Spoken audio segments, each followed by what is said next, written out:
Hello everyone, my self Swapnil sir और इस video में डिस्कस करने वाले हैं क्लास 9 का मैथमेटिक्स। हम लोग डिस्कस कर रहे थे चैप्टर नंबर 3 जो कि है कोऑर्डिनेट ज्योमेट्री।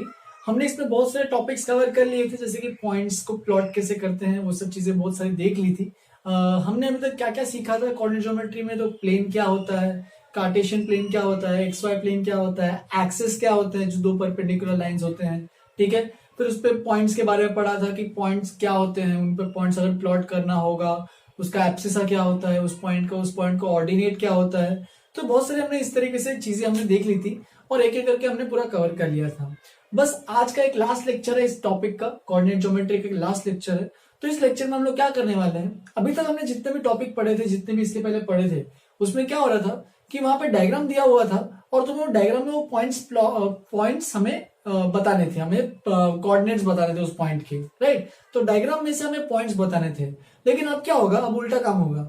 अभी क्वेश्चन में वो बोलेगा पॉइंट्स दिए हैं और उसको तुम्हें ग्राफ पेपर पे, फिर जो भी है अच्छे पेपर पे प्लॉट करना पड़ेगा।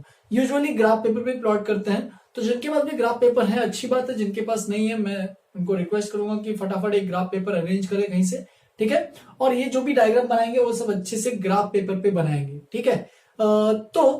मैं तो रिकमेंड करता हूँ सबको एक ग्राफ बुक ही खरीद लो, सबसे अच्छी बात होती है। ये सारे एग्जाम्पल्स उसी में भी करोगे तो वेल एंड गुड। और अगर नोटबुक में करना है तो साफ सुथरा अच्छे से डायग्राम बनाना पड़ेगा, कि अच्छे से एक एक सेंटीमीटर के डिस्टेंस पे बनाना पड़ेगा। ये तुम्हारा काम है। ग्राफ पेपर क्या होता है, आसानी होती है ग्राफ पेपर बनाने में, इसलिए मैं उस पर रिकमेंड कर रहा हूँ, ठीक है। तो आज के लेक्चर में, आज के इस टॉपिक में हम लोग का हेडिंग जो है plotting a point in Cartesian plane. तो जो भी पॉइंट्स हैं हम लोग इसको ग्राफ पेपर पे प्लॉट करने वाले हैं, इसको अच्छे से बनाने वाले हैं कार्टेशियन प्लेन में। कार्टेशियन प्लेन बोलना है कार्टेशियन प्लेन बोलो, एक्स वाई प्लेन बोलना है एक्स वाई प्लेन बोलो, कोऑर्डिनेट प्लेन बोलना है ये बोला, फिर coordinate system, Cartesian coordinate system, बहुत सारे नाम है, मैंने तुम लोगों को पहले भी बताए थे।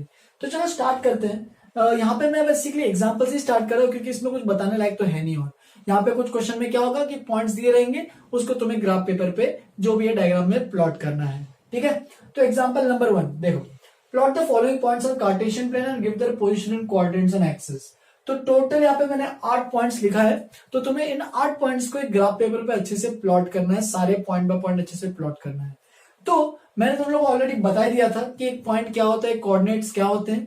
कोऑर्डिनेट्स का सबसे जो पहला पार्ट होता है वो होता है एक्स कोऑर्डिनेट, जिसको हम लोग एब्सिसा भी बोलते हैं। एब्सिसा का मतलब क्या है कि वो जो पॉइंट है उसका ना वाई एक्सिस के साथ, वाई एक्सिस से कितना डिस्टेंस है, perpendicular distance from Y axis, ये एब्सिसा होता है। And perpendicular distance from X axis, ये ऑर्डिनेट होता है, यानी वाई कोऑर्डिनेट। वाई कोऑर्डिनेट को ऑर्डिनेट बोलते हैं, एक्स कोऑर्डिनेट को एब्सिसा बोलते हैं। तो ये सब चीजें तुम्हें याद रखनी है। तो चलो फटाफट तुम लोग फिर क्या करोगे, ग्राफ पेपर निकालोगे, ठीक है। ग्राफ पेपर पे ये प्लॉट करना पड़ेगा। तो ग्राफ पेपर में सबसे पहले चीज क्या करोगे, ऐसे एक्सेस बनाओगे, दो परपेंडिकुलर लाइंस, ठीक है। थोड़ा सा बीच में बनाना, कोशिश यही करना कि सबसे बीच में बने रहे, ठीक है। हॉरिजॉन्टल वाले को बोल दो ये एक्स, तो ये पीछे वाला बन जाएगा एक्स डैश। वर्टिकल वाले को वाई बोल दो और नीचे में वाई डैश। तो इस तरीके से तुम्हारे पास ग्राफ पेपर पे दो एक्सेस बन जाएंगे। ये जो अपना है ये ओरिजिन है, जिसके कोऑर्डिनेट्स क्या होते हैं 0,0, राइट। अब देखो पॉइंट्स प्लॉट करना चालू करो। तो अब देखो एक्स एक्सेस ये पॉजिटिव साइड में जाएगा, वाई एक्सेस नेगेटिव साइड में जाएगा। तो देखो ये अब तुम लोगों को कहां तक बनाना है वो डायग्राम तुम्हें सोचना पड़ेगा। तो देखो यहाँ पे सबके एक्स कोऑर्डिनेट देखो, एक्स की वैल्यू मैक्सिमम कितनी है, यहाँ पे 3, यहाँ पे -3, -7, 0, 1, -2, 0, 3। तो देख सकते हो सबसे मैक्सिमम पॉजिटिव साइड में जो जा रहा है वो 3 है, ठीक है। और मिनिमम कितना है देखो एक्स पे सबसे नेगेटिव में -7। तो एक्स में मैक्सिमम हम लोग को 3 तक लगने वाला है और मिनिमम 7 तक जाने वाला है, मतलब -7 तक जाने वाला है। तो देखो मैं यहाँ पे थोड़ा क्लोज डिस्टेंस पे बना रहा हूं, ठीक है। 1, 2, 3 इतना ही वैसे रिक्वायर्ड है, आगे तुम्हें लिखना है तो लिख सकते हो, लेकिन पीछे कहां तक रिक्वायर्ड है, 7 तक रिक्वायर्ड है। -4, -5, थोड़ा इसको मिटा रहा हूं जगह के लिए, -6 और ये -7, ये अपना है एक्स डैश, ठीक है। तो ग्राफ पेपर पे इस तरीके से प्लॉट करोगे। ध्यान देना ये जो डिस्टेंस है सबके इक्वल डिस्टेंस पे होना चाहिए। यूजुअली वो जो ग्राफ पेपर में एक बॉक्स जो होता है वो सब 1 सेंटीमीटर बाय 1 सेंटीमीटर के बॉक्स होते हैं, वो सबको पता ही होगा।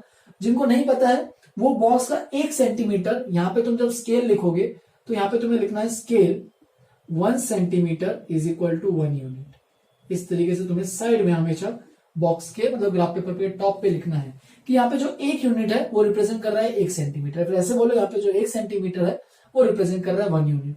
देख सकते हो 1 सेंटीमीटर पे इक्वल डिस्टेंस पे मार्क करना है। आगे भी मार्क कर लेते हैं, ठीक है। अब जैसे कि अगर तुम्हारे पास ग्राफ पेपर नहीं है तो तुम्हें ये अच्छे से 1 सेंटीमीटर बार बार ले लेके चेक करना पड़ेगा, अच्छे से 1 सेंटीमीटर के डिस्टेंस पे तुम्हें बनाना पड़ेगा। सिमिलरली ऊपर और नीचे भी देखते हैं, वाई कोऑर्डिनेट की बात है, वाई एक्सेस की, तो वाई एक्सेस देखो, वाई कोऑर्डिनेट 4 -3 6 -6 -1 0 3 0। तो देख सकते हो मैक्सिमम कितना जा रहा है, 6 तक जा रहा है और मिनिमम -6 तक जा रहा है। तो इसका मतलब ऊपर में भी सेम चीज, 1 सेंटीमीटर पे ऊपर भी 1 2 3 4 5 6। मेरे पास यहाँ पे क्योंकि स्केल नहीं है, तुम लोग को ऐसे एक्सप्रेस करके दिखाना है, तो इसलिए मैं तुम लोग को ऐसे ही दिखा रहा हूं, तो इसको समझ लेना अच्छे से। सिमिलरली -1 -2 -3 -4 -5 -6। तो इस तरीके से सारे पॉइंट्स, अभी तक सारे एक्स एक्सिस पे जितने भी पॉइंट्स और वाई एक्सिस पे जितने भी पॉइंट्स थे वो सब मैंने मार्क कर लिए हैं, ठीक है। अब बचता है बस फाइनल खेल, जो कि है पॉइंट्स। पॉइंट्स कहां कहां पे, तो पहला पॉइंट है A3,4। तो A3,4 का मतलब क्या है कि x कोऑर्डिनेट 3 है, तो x कोऑर्डिनेट 3 है, ठीक है। तो और y कोऑर्डिनेट कितना है, y कोऑर्डिनेट 4 है। तो देखो ये 3 और ये 4, तुम्हें क्या करना है, यहां से ऐसे एक परपेंडिकुलर लाइन बनाओ और इधर भी एक परपेंडिकुलर लाइन बनाओ। तुम्हें अपना पॉइंट तो दिख ही जाएगा, तुम्हें ये सब डॉटेड लाइन उसमें बनाने की जरूरत ही नहीं पड़ेगी, अपने वहां पे सारी लाइंस गिवन रहती है, तो उससे कोई दिक्कत नहीं होगी। तो ये है A पॉइंट 3,4, ठीक है। फिर अपने पास देखो B पॉइंट -3,3, तो x -3 y भी -3, तो ये -3 और ये भी -3, तो नीचे ले जाओ इसको, इधर भी ऐसे पीछे ले जाओ। तो देख सकते हो यहाँ पे ये वाला जो पॉइंट आएगा वो आएगा अपना B पॉइंट, जो कि है -3,3। फिर आगे बढ़ते हैं, थोड़ा सा अच्छे से डायग्राम दिखना चाहिए, तो ग्राफ पेपर पे अगर बनाओगे तो ज्यादा एकदम साफ सुथरा दिखेगा, हमेशा करेक्ट एग्जाम आंसर ही बनेगा। C पॉइंट -7,6, तो -7 यहाँ पे है, 6 यहाँ पे है, ठीक है। तो मैं यहाँ पे एक बार हॉरिजॉन्टल लाइन बना लेते हैं, ठीक है, 6 पे, और वर्टिकल लाइन ये वाले बनाएंगे -7 पे, ठीक है। तो ये जो पॉइंट बनेगा ये बनेगा -7,6। हमेशा जो भी पहला वाला है उसको एक्स एक्सिस पे ढूंढोगे, जो दूसरा वाला है उसको वाई एक्सिस पे ढूंढोगे, ठीक है। फिर डी पॉइंट 0,-6, तो देखो डी एक्स की वैल्यू 0 है, तो एक्स की वैल्यू 0 तो ये रही, यही तो आएगा एक्स की वैल्यू 0, और वाई की वैल्यू -6 है, तो वाई की वैल्यू -6, मतलब यहाँ पे, मतलब वो जो पॉइंट आएगा वो ये वाला आएगा। ये कौन सा पॉइंट है, डी पॉइंट 0,-6। याद होगा तो मैंने बताया भी था प्रीवियस क्लासेस में कि जब एक्स कोऑर्डिनेट यानी एब्सिस जब 0 रहेगा तो वो जो पॉइंट है वो वाई एक्सिस पे लाई करेगा, और अगर वाई कोऑर्डिनेट 0 रहेगा यानी ऑर्डिनेट 0 रहेगा तो वो पॉइंट एक्स एक्सिस पे लाई करेगा। तो इस तरीके से मैंने बताया भी था पहले, ठीक है। तो डी पॉइंट हो गए, बचे और 4 पॉइंट्स। ई 1,-1 है, तो 1 ये 1 रहा, ठीक है, ऊपर लिख रहा हूं यहाँ पे, और यहाँ पे नीचे में सीधा अच्छे से एक सिंगल लाइन बननी चाहिए, टेढ़ा मेढ़ा मत कर देना। ग्राफ पेपर बनाओगे तो इसलिए ग्राफ पेपर में मैं रिकमेंड कर रहा हूं, क्योंकि इस पे बनाने में बहुत आसानी होती है, ठीक है। तो ये 1 और ये -1, तो 1 और ये -1, ठीक है। फिर ई पॉइंट हो गया, एफ पॉइंट -2,0, तो देखो वाई कोऑर्डिनेट 0 है, तो मतलब लाइन मतलब पॉइंट जो है वो एक्स एक्सिस पे लाई करेगा, और एक्स की वैल्यू -2 है, तो ये -2 एक्स पॉइंट पे, तो ये वाला पॉइंट हो जाएगा हमारे पास एफ पॉइंट, जो कि है -2,0, ठीक है। फिर जी पॉइंट देखो 0,3, एक्स कोऑर्डिनेट एब्सिस 0 है, इसका मतलब वाई एक्सिस पे पॉइंट आएगा, और वाई पॉइंट कितना है 3, वाई कोऑर्डिनेट है 3, तो ये बन जाएगा जी 0,3। और फाइनली एच है 3,0, तो उसको भी प्लॉट करेंगे। देखो वाई कोऑर्डिनेट यानी ऑर्डिनेट 0 है, तो एक्स एक्सिस पे ही लाई करेगा, ये एक्स एक्सिस पे लाई करेगा। एक्स 3 है, तो 3,0। इस तरीके से मैंने सारे पॉइंट्स यहाँ पे प्लॉट कर लिए हैं। अब देखो उसने पूछा and give their position in coordinates और एक्सिस, तो ये सब भी बताना है कोऑर्डिनेट और एक्सिस में कौन कौन से आ रहे हैं। तो मैं यहीं पे मार्क कर रहा हूं, तुम लोग को अच्छे से नीचे लिखना है, इसके जगह नहीं, इसलिए मैं यहीं पे फटाफट मार्क कर रहा हूं। जैसे कि ए वाला पॉइंट देखो, या फिर यहीं पे मार्क करते चलो ए वाला पॉइंट, तो ए वाला पॉइंट जो है वो है फर्स्ट क्वाड्रेंट में, ठीक है।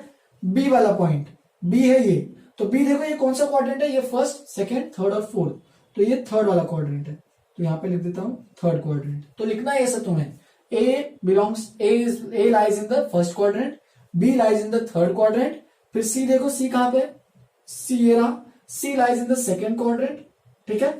फिर डी देखो डी कहां पे है, तो डी जो है वो यहां पे लाई कर रहा है। अब देखो डी इस साइड भी नहीं है और इस साइड भी नहीं है, तो थर्ड भी नहीं है और फोर्थ क्वाड्रेंट में भी नहीं है, दोनों क्वाड्रेंट की बात ही नहीं करनी है, इसलिए यहाँ पे उसने क्वाड्रेंट स्लैश एक्सिस लिखा हुआ है। तो देख सकते हो डी जो पॉइंट है वो कौन सा एक्सिस पे लाई कर रहा है, तो वो वाई एक्सिस पे लाई कर रहा है। कई बार तुम लोग ऐसे भी लिख सकते हो, देखो मैंने 4 चीजें बताई थी कि ये ओरिजिन है, तो ये पॉजिटिव एक्स एक्सिस है, ये नेगेटिव एक्स एक्सिस है, ये पॉजिटिव वाई एक्सिस है और ये नेगेटिव वाई एक्सिस है। तो जो डी पॉइंट जो है वो लाई कर रहा है नेगेटिव वाई एक्सिस। तो इस तरीके से लिखना है ये। तुम चाहे तो वाई एक्सिस लिखोगे तो भी काफी है, क्योंकि ये पूरा का पूरा वाई एक्सिस ही कहलाता है। बस और भी मैंने इसको और भी डीपली अच्छे से एक्सप्लेन किया था कि ये नेगेटिव एक्सिस है, नेगेटिव वाई एक्सिस है, और ये पॉजिटिव वाई एक्सिस है। सिमिलरली ये पॉजिटिव एक्स एक्सिस है, ये नेगेटिव एक्स एक्सिस है। तो इस तरीके से D lies on negative Y axis या फिर D lies on Y axis लिखोगे तो भी मार्क्स मिलेंगे। फिर ई पॉइंट देखो, ये ई पॉइंट कहां पे है, तो ई पॉइंट ये रहा, तो ये कौन से क्वाड्रेंट में है, फोर्थ क्वाड्रेंट में है, ई लाइज ऑन फोर्थ क्वाड्रेंट, देख सकते हो फर्स्ट सेकंड थर्ड फोर्थ। फिर एफ देखो, एफ ये रहा, तो एफ कहां पे लाई कर रहा है, नेगेटिव एक्स एक्सिस पे लाई कर रहा है, राइट। फिर उसके बाद जी, जी कहां पे लाई कर रहा है देखो, तो जी लाई कर रहा है वाई एक्सिस पे लाई कर रहा है, और लेकिन पॉजिटिव, तो पॉजिटिव वाई एक्सिस पे लाई कर रहा है। और फाइनली एच, एच कहां पे लाई कर रहा है देखो, एक्स एक्सिस पे लाई कर रहा है, तो इसका मतलब, और वो भी पॉजिटिव पे, तो पॉजिटिव एक्स एक्सिस। तो इस तरीके से सारे पॉइंट्स हमने मार्क कर लिए हैं। तुम्हें ये जो मैंने डायग्राम में रेड कलर से लिखा है वो तुम डायग्राम में मत लिखना, कचरा हो जाएगा। आराम से साफ सुथरा नीचे में मतलब ग्राफ के एक पेज जो होता है उस पे पीछे पेज पे लिख सकते हो, या फिर तुम एक काम कर सकते हो, ग्राफ पेपर लेके सीधा ग्राफ पेपर जो भी ग्राफ बनाओगे उसको कट आउट करके सीधा अपने नोटबुक में चिपका सकते हो, ताकि जब आगे पढ़ोगे तो उसका काम आएगा बहुत। चलो फिर नेक्स्ट एग्जांपल देखते हैं, plot the points X comma Y. तो देखो फर्स्ट और सेकंड एग्जांपल दोनों सेम टू सेम है, बस यहाँ पे पॉइंट्स ऐसे कोऑर्डिनेट फॉर्म में दिए थे, ऑर्डर्ड पेयर के फॉर्म में दिए थे, यहाँ पे पॉइंट्स एक टेबल के फॉर्म में दिए, तो उसको भी प्लॉट कर सकते हो, उसमें भी कोई दिक्कत नहीं जाएगी। तो वापिस एक फ्रेश ग्राफ पेपर लोगे, कोशिश करना ये ग्राफ पेपर अलग पे बने, ये ग्राफ पेपर अलग पे बने, ठीक है। दोनों को सेम में मत घुसेड़ देना, अच्छे से अलग अलग साफ सुथरा लिखना, ठीक है। तो इसको भी बनाते हैं अच्छे से। तो यहाँ पे वापिस से 2 एक्सिस बनाओगे, एक्स एक्सिस, वाई एक्सिस, ये एक्स डैश यानी नेगेटिव एक्स एक्सिस, और नीचे में नेगेटिव वाई एक्सिस। तो देखो अभी एक्स में पॉइंट्स मैक्सिमम और मिनिमम कौन कौन से हैं, तो -3, 0, -1, 4, 2। तो देख सकते हो वाई में, एक्स में पॉजिटिव क्या है, 4 आ रहा है, मतलब 1, 2, 3, 4, और नेगेटिव कितना आ रहा है, -3। चलो जितना आगे बना है मैं उतना ही पीछे में बना रहा हूं, -1, -2, -3, और यहाँ पे कुछ -4 भी आ जाएगा। तो इस तरीके से तुम यहाँ पे एक और पॉइंट देना है तो दे सकते हो, ऐसे कोई दिक्कत नहीं है, लेकिन उसकी जरूरत तो नहीं पड़ने वाली है, क्योंकि मैक्सिमम 4 है, मिनिमम -3 है। सिमिलरली वाई में भी देखो सबसे ज्यादा कौन सा है इसमें से, 1, 2, 3, यहाँ पे 7, -3.5, -3, 4 और -3 है, तो सबसे ज्यादा कौन सा है, 7 है। तो वाई में ऊपर में जब जाओगे तो यहाँ पे थोड़ा सा जगह यूज करनी पड़ेगी। अब देखना 3, 4, 5, थोड़ा और ऊपर जाना, मैं इसको थोड़ा सा डिफरेंट कलर से कर रहा हूं, ठीक है।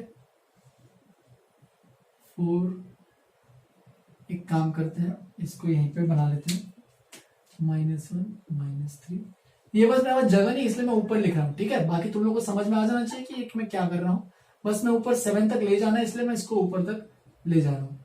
5, 6 और भी ऊपर जाना पड़ेगा, 7। तो इस तरीके से ऊपर 7 तक जा रहा है, देख सकते हो वाई की वैल्यू मैक्सिमम 7 है, और मिनिमम वैल्यू कितनी देखो -3.5 है, तो -1, -2, -3, -4।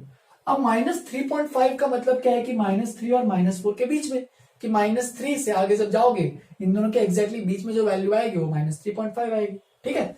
अब बस प्लॉट करते हैं। तो सबसे पहले देखो -3 और 7 है, ठीक है। तो -3 ये रहा और 7 वो रहा, तो थोड़ा सा डायग्राम में यहाँ पे मैं बना रहा हूं तो तुम लोग देखना अच्छे से, ठीक है। ये -3 और ये 7, तो थोड़ा सा इसी के अंदर मैंने बना है, थोड़ा समझना है इसको, -3, 7। तो ये मैंने इस पॉइंट को नाम भी दे दिया है, ए है, तुम लोग भी अच्छे से नाम दे देना ये सब। फिर 0, -3.5 है, तो x की वैल्यू 0 है, मतलब y एक्सिस पे पॉइंट लाई करेगा, और y की वैल्यू -3.5 है, तो -3 और -4 के एग्जैक्टली बीच में जो बनेगा वो पॉइंट बनेगा अपना 0, बी पॉइंट बोल देता हूं 0, -3.5। फिर सी पॉइंट 4,4, या फिर सी पॉइंट इसको पकड़ रहे, फिर चलो 4,4 से करते हैं। तो 4 यहां पे, 4 यहां पे, लाइन बना देते हैं फटाफट, जो भी है यहाँ पे इस तरीके से पॉइंट मार्क कर देना 4,4। फिर उसके बाद है 2, -3, तो ये 2 x की वैल्यू और -3 नीचे जाना है, तो -3 और यहाँ पे 2 है, तो ये पॉइंट बन जाएगा डी पॉइंट 2, -3। और फाइनल एक लास्ट पॉइंट है -1, -3, तो -1 है और -3 तक जाना है, तो इस तरीके से ये भी पॉइंट आ जाएगा। फाइनल जो पॉइंट है वह है -1, -3। तो इस तरीके से हमने यहाँ पे सारे पॉइंट्स मेजर कर लिए हैं। और एक और चीज भूलना मत, यहाँ पे जो स्केल है वो भी मेंशन करते जाना है, ठीक है। जैसे कि यहाँ पे मैंने स्केल मेंशन किया 1 सेंटीमीटर 1 यूनिट, तो वहां पे भी सेम चीज स्केल यूज कर सकते हो कि यहाँ पे जो 1 सेंटीमीटर का डिस्टेंस है वो 1 यूनिट को रिप्रेजेंट कर रहा है। तो ये 2 एग्जांपल्स मैंने लिखा है, वैसे इतने एग्जांपल्स काफी है, लेकिन और भी कुछ 2 एग्जांपल्स करते हैं, तो उससे क्या होगा, तुम्हारे इस चैप्टर का पूरा आइडिया हो जाएगा, क्लियर हो जाएगा। आगे जब नेक्स्ट क्लास यानी नेक्स्ट स्टैंडर्ड में जाओगे, 10th स्टैंडर्ड में, तो तुम्हें ये सब पढ़ने की वापस जरूरत नहीं पड़ेगी, तुम्हें कोऑर्डिनेट सिस्टम का अच्छे से ग्रास्प हो जाएगा, ठीक है। चलो और 2 एग्जांपल्स करते हैं लास्ट के, फिर आज का ये टॉपिक ही खत्म हो जाएगा। और उसका नेक्स्ट क्लास मोस्ट प्रॉब्ली एक बार जूम पे रखते हैं। जूम पे मोस्ट प्रॉब्ली हम लोग एक वाइवा सेशन का सोचते हैं कि तुम लोग के साथ एक वाइवा सेशन करेंगे नेक्स्ट क्लास में, बता दूंगा, तुम लोग को प्री इन्फॉर्म कर देंगे, ठीक है। चलो पहले इतना लिखो, फिर आगे बढ़ते हैं। चलो फिर लास्ट के 2 क्वेश्चन भी फटाफट कर लेते हैं। एग्जाम्पल नंबर 3 और एग्जाम्पल नंबर 4 दोनों डायग्राम दोनों क्वेश्चन लिखे हुए हैं, तो एक एक स्टार्ट करते हैं। तो देखो एग्जाम्पल नंबर 3 में क्या लिखा है, plot the points this and this, find the coordinates of point R such that P Q R is square, ठीक है। तो स्टार्ट करते हैं सबसे पहले। तो सबसे पहले प्लॉट करने बोल रहा है तो हम लोग प्लॉट ही करेंगे। प्लॉट करने से पहले देख लो x की वैल्यू 1, 4 और 1, मतलब मैक्सिमम x की वैल्यू 1 ही जा रही है, ठीक है। तो ये बनाया मैंने एक्सिस, ठीक है, ये x एक्सिस, ये y एक्सिस।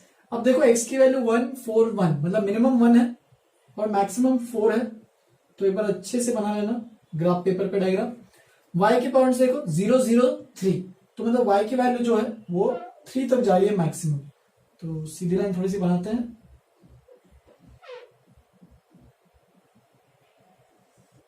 ठीक है। तो ये जो ओरिजिन है 1, 2 और इस तरीके से 3 आ जाएगा, ठीक है। तो अब उसने क्या बोला है, पहला पॉइंट है 1,0, तो उसको पहले प्लॉट कर लेते हैं 1,0 को, ठीक है। तो 1,0, तो x की वैल्यू 1, y की वैल्यू 0, मतलब ये पॉइंट इधर आएगा, ठीक है। a है 1,0, फिर q, सॉरी a नहीं, p है वो पॉइंट, p है 1,0, फिर q है 4,0, तो ये वाला पॉइंट आएगा हमारे पास q। देख सकते हो दोनों की वैल्यू जो है वो y कोऑर्डिनेट दोनों का 0 है, यानी ऑर्डिनेट दोनों का 0 है, तो x एक्सिस पे लाई करेगा। फिर s की वैल्यू है 1,3, तो 1,3, तो ये 1 है और ये 3 है, तो डॉटेड लाइन बनाओ उधर ही। तो इस तरीके से एक डॉटेड लाइन तुम लोग बनाओगे, ठीक है। तो 1,3, तो ये जो पॉइंट आएगा, तो यहां पे जो पॉइंट आएगा वो आएगा अपना S पॉइंट 1,3। तो देख सकते हो मैं सबको ज्वाइन करने वाला हूं, ठीक है। तो ये हमारे पास PQ और ये हमारे पास S। तो उसने क्या बोला है, find the coordinates of point R point निकालना है such that PQR is square. तो देख सकते हो यहाँ पे PQR तो यहीं पे नहीं तो आएगा, तभी तो स्क्वायर बनेगा। तो देखो PQR इज अगर एक स्क्वायर चाहिए, ठीक है। सबसे पहले तो PQR स्क्वायर हो ही नहीं सकता, इसमें पॉसिबल ही नहीं। हाँ हो सकता है, बिल्कुल, क्यों नहीं हो सकता। तो PQR स्क्वायर चाहिए, ठीक है। तो इसका मतलब ये P, ये Q, तो R कहां पे आएगा, तो R को तुम्हें इसको एक और हॉरिजॉन्टल लाइन बनानी पड़ेगी और यहाँ पे एक और वर्टिकल लाइन बनानी पड़ेगी, राइट। तो ये जो पॉइंट फाइनली आएगा, इसका जो ये पॉइंट रहेगा R पॉइंट। तो देख सकते हो ये एग्जैक्टली ये जो बन रहा है PQRS, ये एक स्क्वायर बनेगा। तो PQR स्क्वायर क्यों बनेगा, स्क्वायर की तो साइड इक्वल होनी चाहिए। तो चलो मेजर करते हैं एक बार सबकी साइड्स, ठीक है। तो ये वाली साइड देखो कितने लेंथ की है, तो ये 4 है, ये 1 है, तो बीच में कितना लेंथ का हो गया, 3 सेंटीमीटर, 3 यूनिट्स का लेंथ हो गया। सिमिलरली यहाँ पे भी देखो ये कितने लेंथ का हो गया, ये भी 3 यूनिट्स का लेंथ हो रहा है, देखो 0 1 2 3 3 यूनिट्स, ठीक है। तो ये भी कितना रहेगा अभी 3 यूनिट्स, क्योंकि ये और ये लाइन लेंथ इक्वल है। सिमिलरली ये और ये लेंथ भी कितना है इक्वल, तो ये भी कितना रहेगा 3 यूनिट्स। तो देख सकते हो पी क्यू आर एस क्या रहेगा, एक स्क्वायर रहेगा। बस अब तुम्हें ये आर कोऑर्डिनेट निकालना है। तो आर कोऑर्डिनेट कैसे निकालोगे, बस उसका एक्स कोऑर्डिनेट चेक करो। तो एक्स कोऑर्डिनेट क्या आ रहा है 4 और वाई कोऑर्डिनेट क्या आ रहा है 3। तो ये क्या रहेगा, इसका पॉइंट आर का कोऑर्डिनेट रहेगा 4,3। तो आर फाइनली अपना फर्स्ट पार्ट का आंसर हो जाएगा। तुम्हें इसको स्टेटमेंट बाय स्टेटमेंट लिखना है अच्छे से, तो स्टेटमेंट बाय लिखना, ग्राफ तो बनाना ही ऑफ कोर्स, उसको छोड़ नहीं सकते, उसको बनाना और फाइनल लिखना the coordinates of the point R R 4,3। Second part, determine the length of line segment S R. तो ऑलरेडी मैंने यहाँ पे निकाला ही हुआ है एस आर का लेंथ। तो एस आर का लेंथ कितना है, तो बाय डिफॉल्ट हम लोग सीधा लिखेंगे length of line segment S R. तो कितना आ रहा है is equal to 3।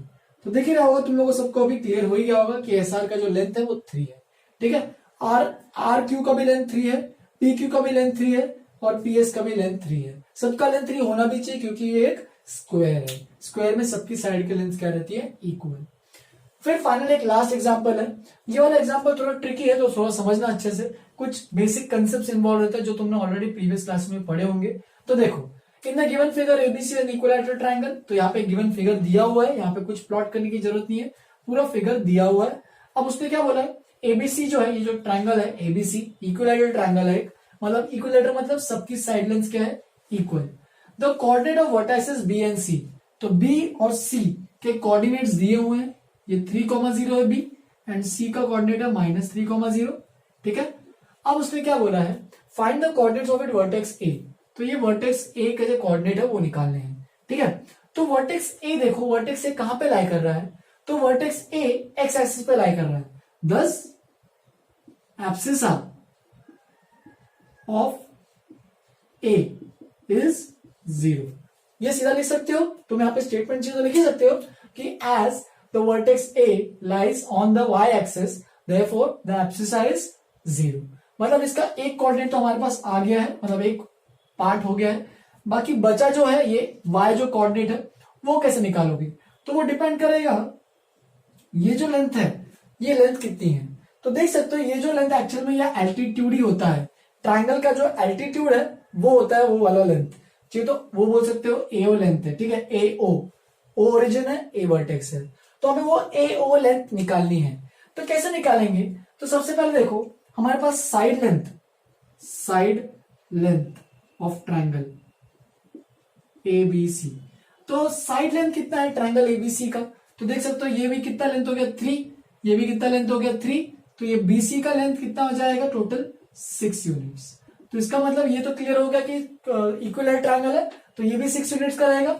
In fact AB का लेंथ भी 6 यूनिट्स रहेगा एंड एसी का लेंथ भी 6 यूनिट्स रहेगा। क्यों, क्योंकि इक्विलैटरल ट्रायंगल है, क्योंकि सारे साइड्स क्या रहेंगे इक्वल लेंथ के रहेंगे, ठीक है। तो यहाँ पे मैं ये भी लिख सकता हूँ is equal to AB is equal to AC, ठीक है। तो साइड लेंथ तो आ गया है। अब तुम्हें क्या निकालना है, लेकिन हमें साइड लेंथ से मतलब नहीं है, हमें ये जो एओ लेंथ है वो निकालना है। तो करने के भी दो तरीके हैं। एक तो तरीका है पाइथागोरस थ्योरम से कर सकते हो, जो सबको पता ही होगा, ट्राइडेंगल ट्रायंगल में लगाते हैं पाइथागोरस थ्योरम। या फिर एक और तरीका है कि साइड लेंथ का एल्टीट्यूड का एक फॉर्मूला होता है, वो भी कर सकते हैं। चलो दोनों से बताता हूँ, ठीक है। तो अभी मैं यहाँ पे दो मेथड बता रहा हूँ, तो ध्यान से देखना। सबसे पहले अपन चलो पाइथागोरस थ्योरम से करते हैं, ठीक है। पाइथागोरस थ्योरम मतलब क्या होता है कि अगर अपने पास राइट एंगल ट्राइंगल है, ठीक है, अगर ये ए है, ये बी है और ये सी है, तो हम लोग क्या बोल सकते हैं A square plus B square is equal to C square. Adjacent square plus opposite square is equal to hypotenuse square. मतलब दो भी एडजेसेंट साइड्स का जो स्क्वायर का सम है वो हाइपोटेन्यूज के स्क्वायर के बराबर रहेगा।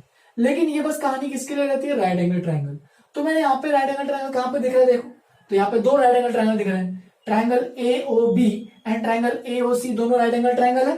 तो किसी कोई भी एक ले लो इन ट्राइंगल, चलो मैं लेता हूं एओबी।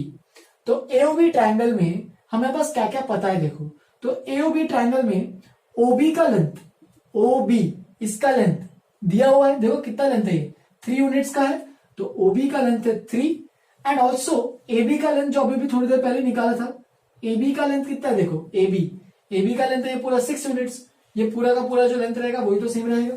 तो A B is equal to 6 units. तो देखो यहाँ पे ट्रायंगल में यूजिंग पाइथागोरस थ्योरम देखेंगे तो क्या दिखेगा, A O square plus O B square is equal to देखो A O square plus O B square, तो राइट एंगल है ना, तो A O square plus O B square is equal to A B square. बस अब put करो 3 का square plus sorry ये तो 3 नहीं दिया ना, तो एओ तो निकालना है, एओ का स्क्वायर प्लस 3 का स्क्वायर इज इक्वल टू 6 का स्क्वायर। बस अभी कैलकुलेट करो खुद ही, मैं फटाफट एक स्टेप में कैलकुलेट कर रहा हूं। 6 का स्क्वायर कितना है 36, 3 का स्क्वायर 9, 36 माइनस अगर 9 करोगे तो कितना आएगा 27 आएगा। चेक कर लेना 36 माइनस 9 27, ठीक है, तो 27 आ गया हमारे पास। लेकिन ये एओ का स्क्वायर है तो एओ का लेंथ क्या होगा √27, और अगर √27 को थोड़ा सा सिंप्लीफाई करते हो तो ये बन जाएगा 3√3। क्यों, क्योंकि 27 को हमने लिखा 3 इंटू 3 इंटू 3, तो 2 3 कॉमन होके बाहर आ जाएंगे। ये तुमने पहले प्रीवियस क्लास में तो पढ़ा ही रहेगा कि 2 पेयर्स ग्रुप बना के वो स्क्वायर रूट से बाहर आते हैं, squares and square root chapter में पढ़ा हुआ याद होगा तो, ठीक है। तो एओ का लेंथ आ गया 3√3। देयरफॉर अगर ये लेंथ आ रहा है 3√3, ए कोऑर्डिनेट कितना हो जाएगा 0,3√3, राइट। तो ये एक तरीका है यूजिंग पाइथागोरस थ्योरम, तुम्हें अगर निकालना तो निकाल सकते हो। लेकिन अगर तुम्हें पाइथागोरस दिमाग में नहीं आ रहा है तो तुम्हारे पास एक और शॉर्टकट फॉर्मूला रहता है कि अल्टीट्यूड, ये जो होता है एओ, तो altitude AO of a triangle is equal to √3/2 into side of the triangle. तो ये सीधा फॉर्मूला रहता है, तुमने पहले भी पढ़ा होगा, शायद याद होगा तो अच्छी बात है, नहीं याद है तो ये ऐसे करोगे तो भी कोई दिक्कत नहीं है। तो एओ का लेंथ तुम सीधा यहां पे निकाल सकते हो √3/2, ये बस इक्विलैटरल ट्रायंगल के लिए है, फॉर एन इक्विलैटरल ट्रायंगल, ठीक है। तो ये बस इक्विलैटरल ट्रायंगल के लिए ही है कि एल्टीट्यूड जो रहता है वो √3/2 into side of the triangle रहता है। तो √3/2 साइड, तो साइड ऑफ द ट्रायंगल कितना है, साइड लेंथ ऑफ ट्रायंगल कितना है 6 यूनिट्स, तो देख सकते हो 2 1 2 3 तो सीधा से दिख ही रहा है कि एओ की वैल्यू 3√3 आ रही है क्लियरली, 3 इंटू √3 3√3, तो एओ की वैल्यू आ गई 3√3। Therefore A is equal to जो वर्टेक्स है, ए वाला वर्टेक्स, तो वो आ जाएगा 0,3√3। तो इसी तरीके से अपना पहला पार्ट हो जाएगा खत्म कि यहाँ पे जो find the coordinates of vertex है हो गया। Also find its area. अब एरिया निकालने के लिए मैं यहाँ पे कर रहा हूं, तो एरिया निकालने के लिए तुम्हारे पास एक शॉर्टकट तरीका रहता है, 2 तरीके रहते हैं। इक्विलैटरल ट्रायंगल के लिए अगर तुम्हें एरिया निकालना है तो उसका भी एक फॉर्मूला रहता है √3/4 इंटू साइड स्क्वायर, तो ये भी एक फॉर्मूला रहता है। अगर तुम्हें इक्विलैटरल ट्रायंगल का एरिया याद नहीं आ रहा है तो एक और क्या कर सकते हो, half into length into breadth, half into base into height, ठीक है। तो बेस मतलब अपना ट्रायंगल का ये बेस है और हाइट मतलब एल्टीट्यूड एओ है, तो उससे भी कर सकते हो। तो ये करना वो करो, या फिर √3/4 into a square side square भी कर सकते हो, दोनों से सेम आएगा। तो area of triangle is equal to half into base into height. बस यहां पे निकालो half into base into height, तो हाफ बेस कितना है देखो, ये पूरा बीसी जो है वो बेस है अपना, इंटू हाइट कौन सा एल्टीट्यूड एओ है। बस अब निकालो हाफ इंटू बीसी, तो बीसी कितना आ रहा है देखो, ये पूरा बीसी निकाला था, side length 6 units into altitude कितना है एओ 3√3, तो कितना हो गया देखो, ये 2 गया, ये 3, तो 3 3 9, तो एरिया आ जाएगा हमारे पास 9√3 स्क्वायर यूनिट। एरिया हमेशा स्क्वायर के टर्म में आता है, जैसे कि अगर सेंटीमीटर अगर लेंथ के अंदर बात कर रहे हैं तो एरिया सेंटीमीटर स्क्वायर आएगा, मीटर की बात करें तो एरिया मीटर स्क्वायर आएगा। यहाँ पे कोई यूनिट मेंशन नहीं है तो यहाँ पे स्क्वायर यूनिट लिखना पड़ेगा, या फिर यूनिट स्क्वायर लिख सकते हो, ठीक है। तो आंसर अपना है सेकंड पार्ट का 9√3 स्क्वायर यूनिट। तुम जी तो इसको इस तरीके से भी कर सकते हो, मैं यहाँ पे करके दिखा रहा हूं, तो उसको भी देख सकते हो कि area of equilateral triangle is equal to √3/4 into side का स्क्वायर। तो ये भी एक फॉर्मूला रहता है एरिया ऑफ इक्विलैटरल ट्रायंगल के लिए, लेकिन बस ये सबके लिए रहता है, कोई भी ट्रायंगल रहे half into base into height तो रहेगा एरिया ऑफ ट्रायंगल, लेकिन ये बस इक्विलैटरल ट्रायंगल के लिए स्पेशल फॉर्मूला है, और ये वाला इक्विलैटरल ट्रायंगल का ही केस है। तो √3/4 इंटू ए स्क्वायर, तो साइड क्या है इसमें देखो, साइड यहाँ पे हमारे पास 6 यूनिट्स है, तो 6 इंटू 6, तो बस यहां से कैलकुलेट करो, 2 2 4, 2 3 6, 2 1 2, 2 3 6, तो 3 3 9, तो ये बन जाएगा वापिस सेम आंसर 9 स्क्वायर यूनिट। तो इस तरीके से इस क्वेश्चन को भी अच्छे से कर सकते हो, ठीक है। तो तुमको मैंने दोनों मेथड बताया है, बाद में और भी सेकंड पार्ट के लिए भी दोनों मेथड बताए, तुम्हें जो यूज करना है तुम अपने हिसाब से यूज कर सकते हो। तो ये दोनों एग्जांपल्स को अच्छे से अपनी नोटबुक में एक बार लिखो अच्छे से फ्रेश, ठीक है। अपना जो चैप्टर है ये यहीं पे खत्म होता है। नेक्स्ट क्लास में अपन linear equation in two variable start करेंगे, लेकिन उसके पहले अपन थोड़ा सा एक जूम पे, जैसे कि मैंने बीच में कहा था कि वाइवा सेशन और कुछ डाउट सेशन बीच में लेंगे, तो वो आगे की बात है, वो मैं बता दूंगा, पहले इन्फॉर्म कर दूंगा एक और बार, क्लास के एक दिन पहले या फिर क्लास के दिन ही बता दूंगा, दोपहर को या फिर 1-2 बजे, तो उस टाइम देख लेना। बस अभी के लिए इतना अच्छे से नोटबुक में लिखो, ग्राफ पे सारे डायग्राम अच्छे से साफ सुथरा बनाओगे सब लोग, ठीक है। चलो फिर यहीं पे खत्म करते हैं, चैप्टर यहीं पे खत्म हुआ, ठीक है। आज के लिए इतना ही। Have a good day, enjoy.